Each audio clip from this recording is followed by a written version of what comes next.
This is Luton, and today we're going to be talking about rush routes on Damavand Peak. Now, this is one of those maps where, again, you have issues often with the very first base, and you can end up getting trapped here completely. And the main issue with that is that you have this huge area here of open ground to cover, and you can suffer sniper fire, you can suffer from the helicopter laying down fire, and people can just end up not pushing forward. Now, we do have a Humvee available, but first of all I'm going to look at moving forward as infantry. Now, a lot of the time what people will do is they will move down this left hand side, and there is an issue with that. And the issue is that as you move down here, you basically get pulled into this U-shaped kind of bottleneck period here. And again, the issue what happens is as you come forward, you will be clearly visible to anyone in the entire base. You'll stand out as a silhouette, and anyone knows when they're playing defender that all you have to do is look down here, and also to the right here, people will also often come through this same sort of gorge here, basically, okay, between these two rocks. And again, similar sort of issue, not as pronounced as on the left there, but still a similar issue. And you can see as you come out through this area here. So this whole area is very, very difficult to just run through with no cover at all. So you have a couple of options as to how you can approach the target. And obviously we want to be doing this very, very quickly, because the faster we do it, then the less the defenders will be able to set up and be prepared to camp against you. And one thing is my staple tool, which is smoke. Okay, now I have taken the grenade perk, okay, and that will give you extra smoke, give you extra grenades, and as a first wave of assault that can be kind of important. You also obviously want to try and have sprint if possible. If you can have anti-frag, that can be useful, and if you can have anti-suppression as well, anything that's going to just stop them laying things onto you. So as I approach this area, if we're making a fast push and we are actually going to go down here, I will go through here, but not going through this gorge, okay? It seems silly, but the reason is, as you come through here, you can see that you're not as visible straight away. I can't see them, so they can't see me. And then what will happen, I'll rush forward, and then as I get to this point here, drop a smoke like that, and then this will cover you across to the next hand side, and then you put another one down, and then usually as my guys are moving forward, I'm kind of like the smoke guy, and I would just keep dropping smoke like this. Now, the downside is to using smoke is obviously they will know that you're here. The plus side is you've actually managed to get down here. And then what you can sometimes do is keep one guy back as a backup for spawn or such. Okay, everyone else moves forward. And the important thing as well, you can go multiple ways. So when you get to this point as a squad, don't all go the same way, split forward, okay? So you want to have one guy going this way, and have maybe one guy move over here and attack from two different directions. And then once we get to here, you can obviously start clearing people out. You want to always be watching for snipers up here and in that building up there. We have the containers here, and again, if you're managing to get into the base and you have multiple people on the ground, this is obviously a good building because it allows you to cover this whole area here. It allows you to cover B, the open courtyard, and you can obviously still look at A here, and you can cover it completely well here. So this building is very important as an attacker. If you can get into this building on the first floor, you can really do a lot of damage, because once A is armed, the defenders really are not going to be thinking about, is there somebody in this building? And also because it's up on the first floor there, it kind of will often not really occur to them. I mean, think about it, as a defender in the game, and if A is armed, how often as you run towards A do you think, I better check that room before I try to defuse? No, you'll just literally run to A. And the whole point is that as you get to A, the guy up in that window is going to cut you down. Alright, whereas if you're a defender and you're sitting in here, for example, and you start to open fire, someone else will see that, and they will just move in and clear you out. Okay. You have this building here. Again, it's pretty self-explanatory. I don't want to go into too much detail on each of these because they've been quite long, so I'm just going to go over quickly as possible. So there's a lot of buildings, there's a lot of cover, there's a huge amount of hiding places, okay? There's loads of places where you could conceal yourself, okay? If you're the last man standing, if everyone else has been taken out, it's much more important that you stay alive, okay, until you can get support from the rest of your team. And so hiding is a really important thing to do. I mean, you could literally get into anywhere. You could get somewhere like this, okay, that will allow you to provide a bit of cover, etc., etc., etc., okay? once you get down to this base, it's really not a difficult one to take. It's just about getting down here. And the same goes, you know, for B. There's a whole area, you know, there's really nothing to explain, okay? There's just a whole lot of cover in here. I mean, you can get people in here, you know, anything you want. There's basically a lot of positions you can sit in. Often as you run down here, people will move up into this building, and for the same reasons, it allows you to provide a little bit of cover. You can actually see B on the left-hand side there, so you could potentially put fire in onto B there. You'll notice also I've got the F2000. I often run with the F2000 on this base. The reason is that the F2000 is pretty good over medium range, but when you get into this area here, okay, there's going to be a lot of camp defenders because A and B are so close together here that you're going to have a lot of intense close quarters fights. So the F2000 is very good for just putting the, you know, the rounds into people, okay? Now we're just going to move back up and pick up the Humvee. Now before we pick up the Humvee, I just want to very, very quickly talk about other infantry routes rather than just going down the left-hand side. Now, as I was saying, those areas over there are very open and bottlenecked, but you'll see that by covering this side, it makes you very, very difficult to see.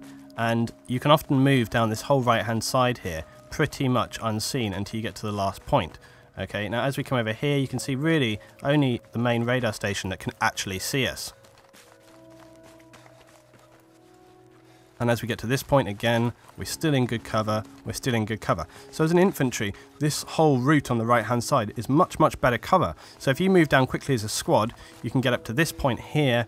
It allows you to have a little look at B and a little look at A. You can see kind of where the enemy are, you could be spotting, marking them. And then I will often find that moving across here, so make a very, very quick push, maybe without smoke if you haven't got it, jumping over this, okay? Now the only problem is this wall, but if we're lucky, we can do a little jump and get over that wall, we're straight into the base. And then from here, we can start, you know, putting a recon point down here, things like that, and you can start your assault on the base. Okay, let's pick up the Humvee.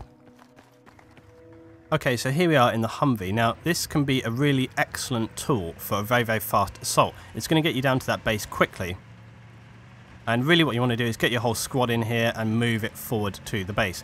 Now once you get to here, you have two options. You can either move in on the right and try and get to B, okay, so you can pull around through this sentry here, go straight in, park it in front of B, or you can go to A. So it's really your call. I mean, either way you're going to come under fire. It's literally just, you know, down to what you want to do. So let's go through the front here, and once you get to here, okay, what we can do is pull into about here, and that will then allow your guys to hop out. And if you get onto the gun here, you can cover, you can't actually see A, but you can cover the area. B, you can cover B. So, you know, that can often be a good one. If you want the driver to move forward, if you want to be a bit more aggressive, let's say, for example, if you only had A left, okay, then you can pull the Humvee right into here, and then obviously that will give you a covering point onto A. Obviously, you're going to be very prone to people trying to C4 you, rocket you, etc., etc. But unfortunately, that's just going to happen. And you know, you can just, if you're in a desperate situation, yeah, you just need to do what you got to do. Okay, so we'll just arm up these targets and take the base. But basically, nothing too complicated about this base, really. It is just a matter of getting down here, and it's all about using those tactics, using that speed, that rush, and a lot of smoke. Get down here, get the base. That's what you really want to do.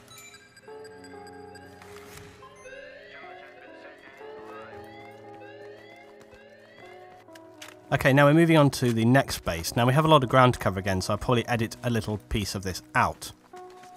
Okay, we're now at the attacking point for the next base. Now, what you'll often find is, as with the first one, you get the same thing with the bottlenecks and also moving forward across the top of, you know, mountains, hills, ridges, whatever you want to call them. You're basically going to be a silhouette. So you really don't want to be doing what I'm doing here and just coming over the top of things, okay? Because you're going to stand out very, very easily to the enemy.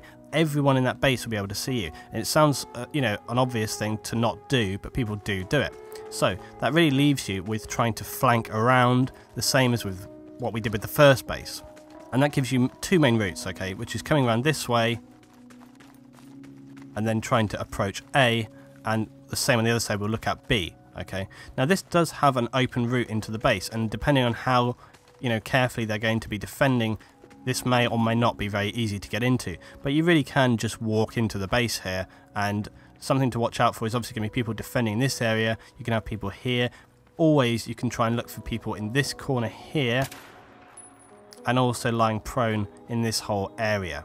Okay, you also obviously want to watch out for people in this first floor building here, and sometimes if you have someone in there approaching from here, you might want to be just putting a grenade up in through that window there to try and take them out. The other thing that you can do if you have rockets or C4, which I do not, is to blow this wall apart here or on the front side here, and that's going to give you access into A. However, you can sometimes also manage to get a bit of a jump in there, but I don't think I can do that. However, there is a quicker way of getting into this base. Now if you come down through the middle route here, and again a little bit exposed, but if we had some smoke, that's going to give you some cover, and again I would probably just fire another one forward, cover me onto the next position. Now when we get to here, okay, this is not a bad position to be in, because most of the defenders in there can't see you, and most of the people in the building over here can't see you also. So being in here is quite a nice little good one. Okay, now what you can do is just jump straight up onto here and jump up, and then you're into A or B. And it also means that you can often clear out this guy sitting in here, because he'll be looking out this way. He really won't be expecting anyone to come behind him, and then you can just move straight on in and take A. And that is often the route that I take, and I find it's very, very effective. Now looking over on the B side, this building is usually your main problem with B, because you have people on the ground floor, first floor, looking out forward, and they can obviously cover B from over here. They can see that quite easily, and you may have people laying C4, etc, etc. Now, coming towards B, if you have the Humvee, which I'm not going to bother to bring down this time, if you have the Humvee, you can just drive it straight on in, and if you literally just go for the really aggressive rushing plant, yeah, that might be the most effective route. However, we do also have another one of these concrete walls over here, and again C4ing or rocketing this wall, blowing it apart, that's going to give you access into the base. You can get behind these guys in this building here, and you can clear them out and go on to plant B. So again, there's nothing really too complicated about this base. It's all about speed, getting quick access into the base, clearing out the enemy, dropping smoke to cover yourself, suppressing them, laying it down. Once B is armed, you'll often get a wave of people coming in on you, and again, sort of going prone over here, you have quite good cover from this building, and if this container would be out of the way, I can cover people moving in to disarm quite well here.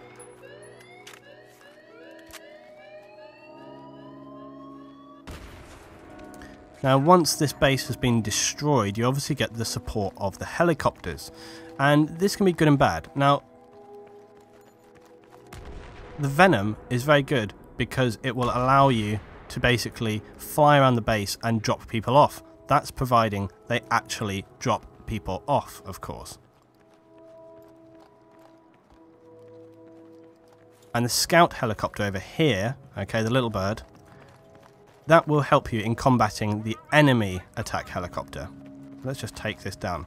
Now both helicopters will obviously allow you to fly around the base and drop people off. I'm not going to fly all the way down here, but basically you can fly around that base and drop people off, okay, and provide support for your team, and you can do the same thing with the Venom, okay. But it really does depend on if people are willing to get out or not, and that's why the helicopters can be a bit of a liability.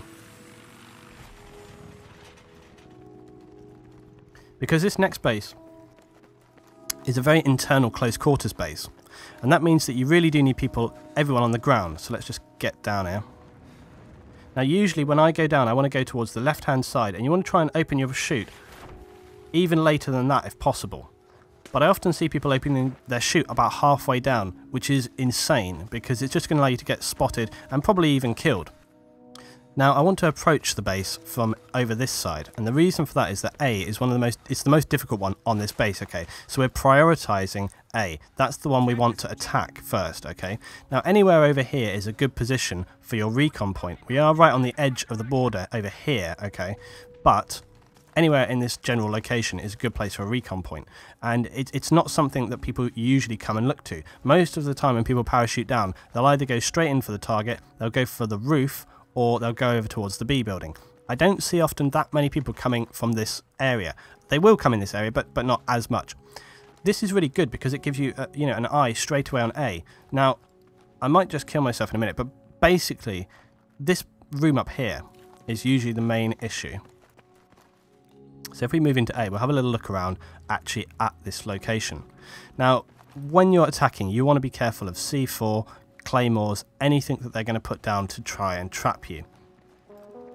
This little room up here is generally the main danger for A, because the defenders can quite easily cover it from here, and they can look down from all sides basically, covering it, okay? They can't see it from this side, but they can see anybody entering the building.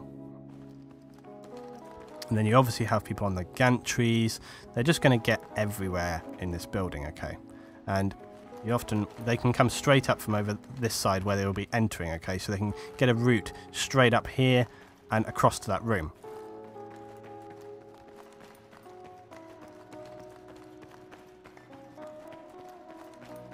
So when you come into this base, you really want to be moving kind of carefully, quietly if possible.